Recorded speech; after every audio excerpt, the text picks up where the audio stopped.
Dito sa may kanan, itong nakakuha tayo ng bilog na bato.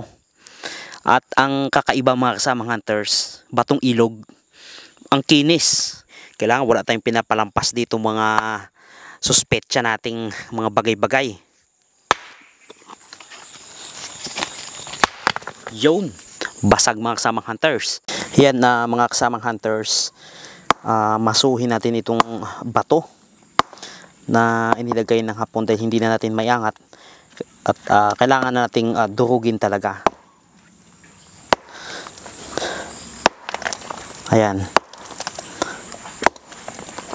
dahil kung iangat ito mano-mano, mahirap, mabigat at hindi rin tayo nagpapalampas ng mga bato na kagaya nito kasi minsan may mga instances na ang mga hapon ay naglalagay ng kayamanan sa mga loob ng bato. Alam ko may mga karanasan ng ibang hunters dyan na may ganon. At marami din tayong mga testimony ng mga hunters na nakahit sila gamit sa mga ganong style. Pero ito naman sa atin ay gusto lang nating durugin dahil halos alampas tuhod yung laki, yung taas. Kaya hindi kayang iangat. Kaya kailangan nating magmaso. Yan.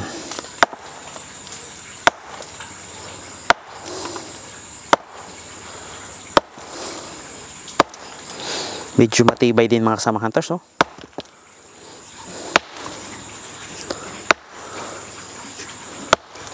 Iligay ng hapon dito sa bungad. Ayan, ayan, durog na. Ang problema lang mga kasamang hunters, pag minamaso ito, nagtatalsikan yung nagtatalsikan yung mga ibang parts ng bato. Ang tatalas pa naman. Ayan mga kasamang hunters. At itong batong ito, talagang harang lang talaga siguro ito. At walang inilagay na mga precious items.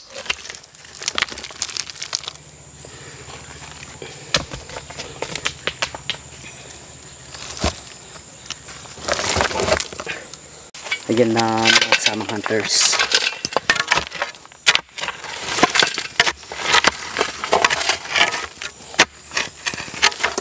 Ang planuhin natin dito ay hukayin ng mga 10 feet base dun sa nakuha nating markings na bote. Ayan na mga kasamang hunters, ang ginawa natin ngayon dahil ang area natin ay medyo mas lamang yung bato.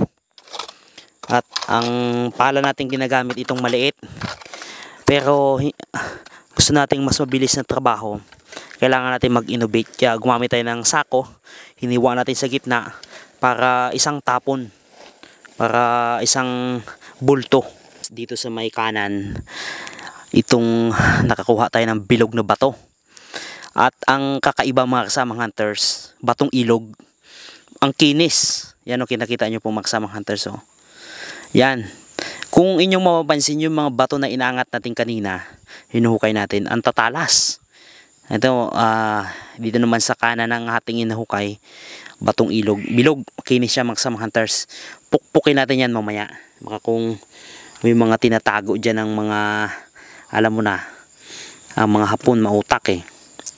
Baka may laman yan sa loob. Doon, nakuha natin dito sa may baba mga kasamang hunters. At may katabi siya kanina. Itong pulang bato na to. Yan, nakuha yan dyan. Magkatabi sila. Yan, yung pulang bato na yan. Ito to. Yan. Yan ang kasama niya. Doon sa may gilid. Kaya, siguro nakalalim na tayo mga kasamang hunters ng mga, I think naka 4 feet tayo. Kaya tuloy-tuloy lang.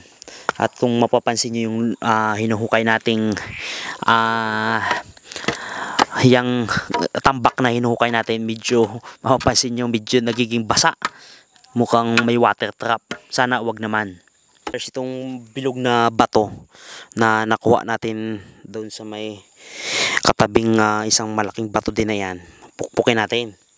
Kasi kailangan wala tayong pinapalampas dito mga suspetsa nating mga bagay-bagay. Yun, basag mga kasamang hunters. Isang hampas lang ng ating kasamang hunters. Wala, negative. Pero ang kagandahan nito, napakagandang markings ito mga kasamang hunters. Alam niyo kung bakit? Yan ay batong ilog. Hindi yan katulad ito kasi yung mga batong inaangat natin diyan. Yan. Matatalas yan. At siya kakaiba batong ilog. Ibig sabihin, ito talagang area na to. Kumuha talaga sila sa may ilog, bagamat ng ilog dito malayo, kumuha pa talaga ng bato para ilagay dito. At kung inyong mapapansin, habang lumalalim tayo, padami yung salansa na bato. May ano pa nga dito, yung kulay pula eh. Saan yung kulay pula natin na nakuha? Ayan oh. Kasama ng batong ilog yan. Kasama sila dun sa may sulok. Kaya positive itong mga kasamang hunters. Sundan nyo lang at subaybayan nyo lang. I-update namin sa inyo ang detail na operation na ito.